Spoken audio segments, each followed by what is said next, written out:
All right, home ec students, today we're going to talk about gardening. If we were in the classroom, we would be headed out to the school garden to work and to get some things planted for the spring and summer season. The last class, last spring, planted a number of things that I was over there the other day and they have returned and are already blooming, which is thrilling to me. Sadly, we won't get much done this spring because we're not in the classroom. But I do want to talk about a few things and encourage you maybe to look around where you are. How can you participate in gardening? What can you do? And what can you learn about the experience? A number of students have complained that they don't like gardening. They don't like the work. However, if you can look at the end result, it's very rewarding. And it's actually, you're producing something, you're helping to produce something. So I hope maybe you will change your opinion of getting in the dirt by experience. Maybe you'll have an opportunity to experience that during your lockdown time.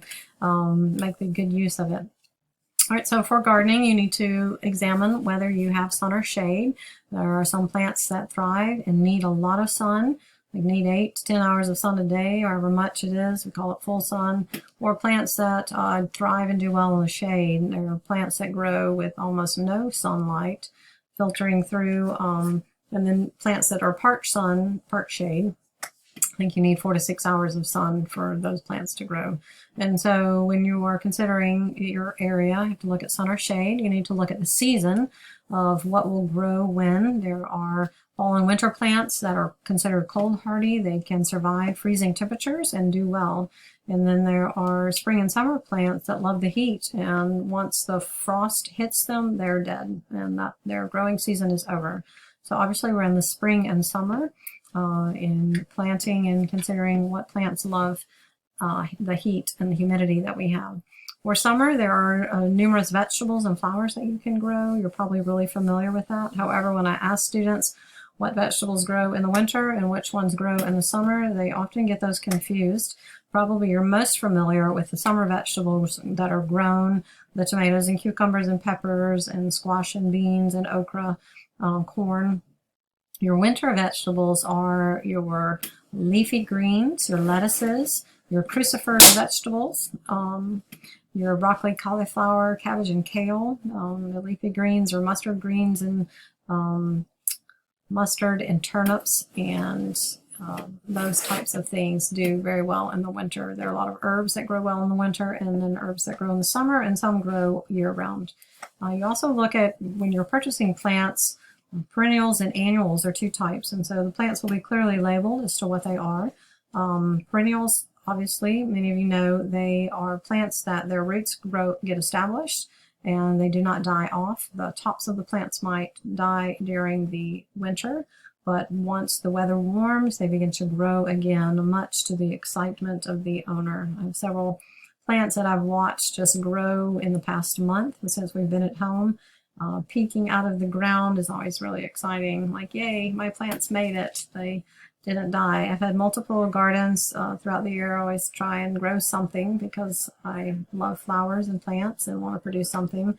And inevitably, I'll get something established, and the season of our life will be such that the plants die because we had a batch of kittens, or we got a new puppy and they destroyed the plants, or we got chickens and they eat the plants.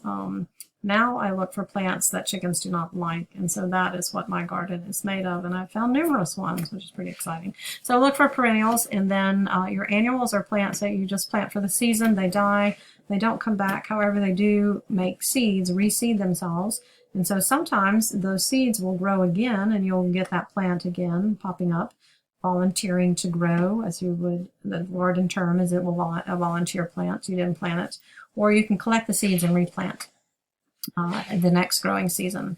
There are multiple problems in the garden that you have to address, your soil being a problem.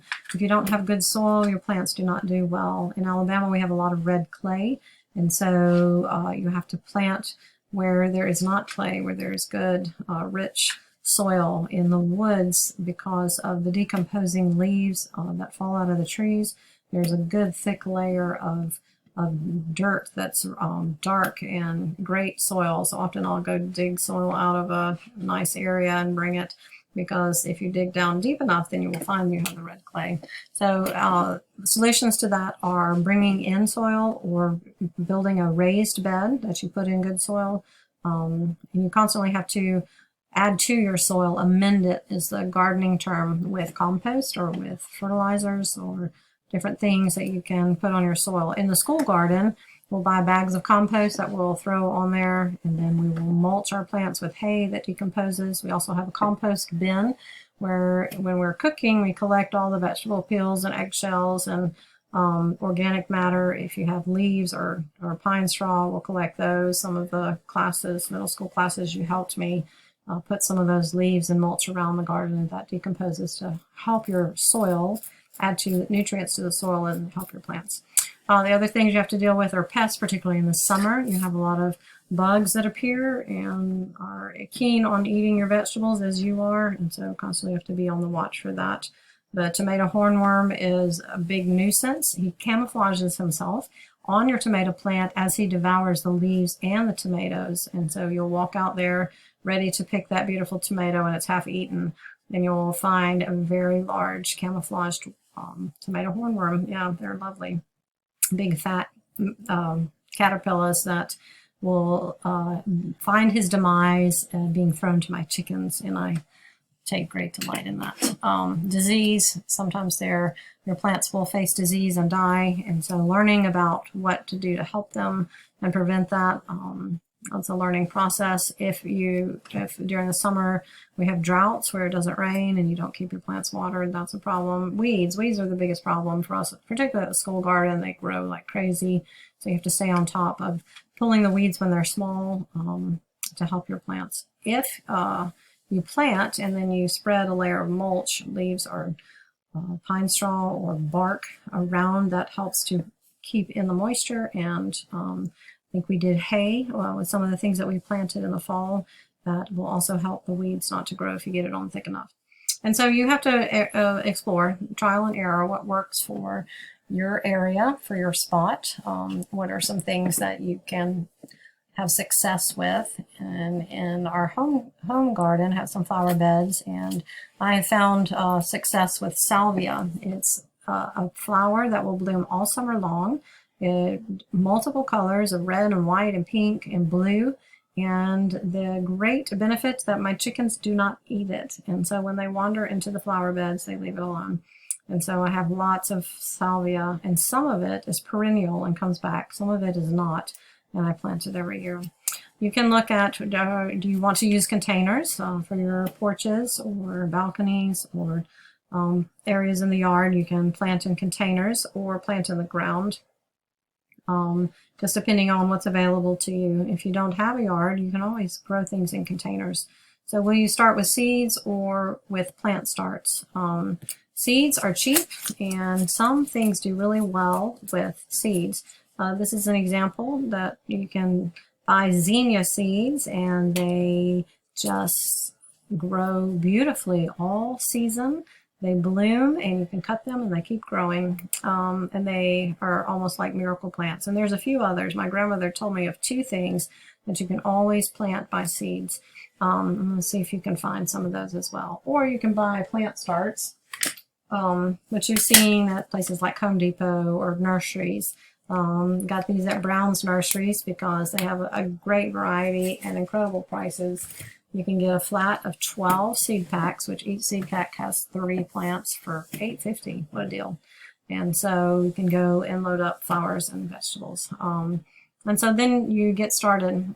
If you have seeds, you typically want to start those early. Many people don't plant their seeds and they don't want to wait for the growing period, so then they will get their plant starts. And so what experience have you had in the garden? Have you already helped your parents get things started?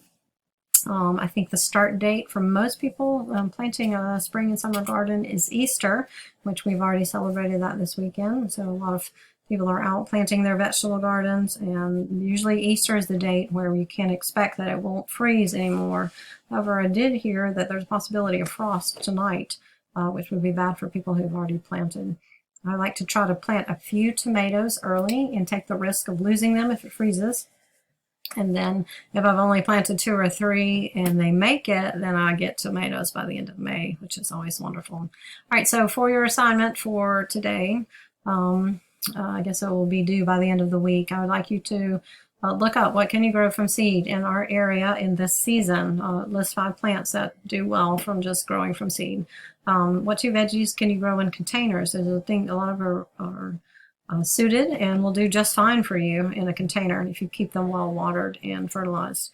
And then I'd like you to find somebody in your sphere of influence in your family, a grandparent, maybe a parent, or that can give you some advice, 3 recommendations from someone in your family who might be considered an expert. What would they tell you about gardening? Why do they love it? And what have they found that works? And then think about what can you try this week? What's available to you? Can you participate in a family garden or in just some flower beds, or do you have a container that you can plant? Can you participate in that this week? And it may not be available to you, so I won't make it a requirement. I know we're pretty limited in going out and doing things, and so if your family's already involved in this, then take part in it and learn, so that one day when you have your own home, you can participate in gardening. It's very rewarding. So see what you can do, see what you can learn, and then we'll keep talking about this tomorrow. We'll touch base on that again.